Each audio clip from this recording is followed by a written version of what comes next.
Hello friends, welcome to Amali kitchens. நம்ம கிச்சனில் இன்றைக்கி அறுசுவைகளில் ஒன்றான பாவக்காய் வச்சு ஒரு சூப்பரான பொரியல் ரெசிபி தாங்க பார்க்க போகிறோம். பாவக்காய் பொரியல் எப்படி பண்ணுறது அப்படிங்கிறத பார்க்கலாம். அதுக்கு முன்னாடி அதுக்கு தேவையான இன்க்ரீடியன்ட்ஸ் என்ன அப்படிங்கிறத பார்த்துடலாம் வாங்க. பொரியல் பண்ணுறதுக்கு நான் ஒரு 1/2 கிலோ அளவுக்கு பாவக்காய் எடுத்திருக்கேன். அதை விதைகள்லாம் எடுத்துகிட்டு ரவுண்டாக கட் பண்ணி எடுத்துக்கலாம். ரொம்ப எல்லா விதைகளும் எடுக்காமல் ஓரளவுக்கு ரொம்ப பெருசாக முத்தின விதைகளை மட்டும் நம்ம எடுத்துருக்கலாம். இதை இப்போ தண்ணி ஊற்றி 3/4 பதத்துக்கு வேக வச்சு எடுத்துக்கலாம். இப்போ இது கூடவே பார்த்திங்கன்னா சால்ட் ஆட் பண்ணிக்கலாம். இந்த பாவக்காய் வேகிறதுக்கு தேவையான அளவுக்கு சால்ட் ஆட் பண்ணி இதை நல்லா வேக வச்சு எடுத்துக்கலாம்.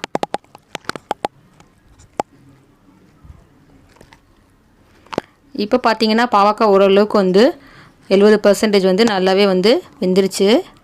இந்த டைமில் இதை வடிகட்டி எடுத்து வச்சுக்கலாம். நம்ம ஒரு வடிகட்டுற பாத்திரம் வச்சு இந்த பாவக்காவை வடிகட்டி எடுத்துக்கலாம். இந்த பாவக்காய் தண்ணியை சுகர் பேஷண்ட்டுங்களுக்குலாம் கொடுத்தோம் அப்படின்னா அவங்களோட சுகர் அளவு கண்ட்ரோலாக இருக்கும்.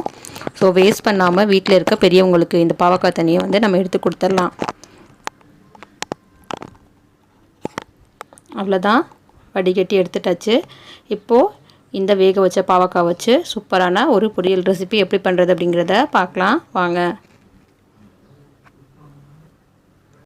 ஒரு கடாய் வச்சு அதில் தாளிப்புக்கு தேவையான அளவுக்கு எண்ணெய் ஊற்றிக்கிட்டேன். நான் கடலெண்ணெய் யூஸ் பண்ணுறேன். கடலெண்ணெய் ஊற்ற போகும்போது அதோட ஃப்ளேவர் ரொம்ப நல்லாயிருக்கும்.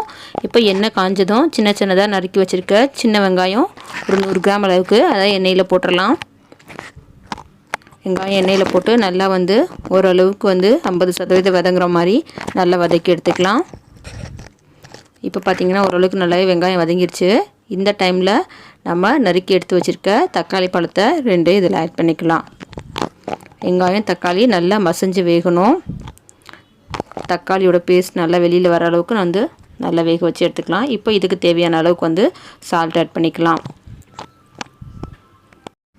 இப்போ பார்த்தீங்கன்னா தக்காளி ரொம்ப நல்லாவே வெந்துருச்சு. இந்த டைமில் காரத்துக்கு மிளகாய்த்தூள் 2 டீஸ்பூன் அளவுக்கு ஆட் பண்ணிக்கலாம். இதையும் பார்த்தீங்கன்னா நல்லா எண்ணெயில் கிண்டி விட்டுக்கலாம். தக்காளி வெங்காயத்தோட நல்லா ஒரு நிமிஷம் கிண்டி எடுத்துக்கலாம். இப்போ 1 டீஸ்பூன் அளவுக்கு எடுத்துருக்கிற பூண்டு பேஸ்ட் இது கூடவே ஆட் பண்ணிடலாம். இதையும் பார்த்திங்கன்னா மிளகாய் தக்காளி வெங்காயத்தோட நல்லா கலரி விட்டுக்கலாம். பூண்டோட பச்சை வாசம் போகிற அளவுக்கு பார்த்திங்கன்னா இதை நல்லா வேக விட்டுக்கலாம்.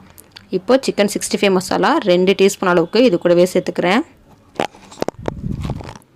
இதையும் பார்த்திங்கன்னா எண்ணெயில் நல்லா கிண்டி எடுத்துக்கலாம். இந்த மாதிரி பண்ண போகும்போது பாவக்காவோட கசப்பு கொஞ்சம் கூட இருக்காது. எல்லோரும் லைக் பண்ணி சாப்பிடுவாங்க. நம்ம ஆல்ரெடி பாவக்காவை வேக வச்சு அதோட தண்ணியும் எடுத்துட்டோம். இப்போ இந்த மாதிரி மசாலா காரமாக கொடுக்க போகும்போது இதோட டேஸ்ட் பார்த்திங்கன்னா ரொம்ப நல்லாயிருக்கும். இப்போது மசாலா ஓரளவுக்கு நல்லாவே வதங்கிச்சு. இந்த டைமில் வேக வச்சு எடுத்துருக்க பாவக்காவை இது கூட போட்டு நல்லா மசாலா எல்லா இடத்துலையும் படுற மாதிரி பிரட்டி விட்டுக்கலாம். அடுப்பை மீடியம் ஃப்ளேமில் வச்சு ஒரு 5 நிமிஷத்துக்கு நம்ம கொஞ்சமாக கிளறி விட்டுட்டே இருக்கணும். ஒரு 5 நிமிஷம் நம்ம அடிப்பிடிக்காமல் விட்டு நம்ம கிளறி விட்டோம் அப்படின்னா நம்மளோட பாவக்காய் ஃப்ரை ரெடி ஆயிரும்.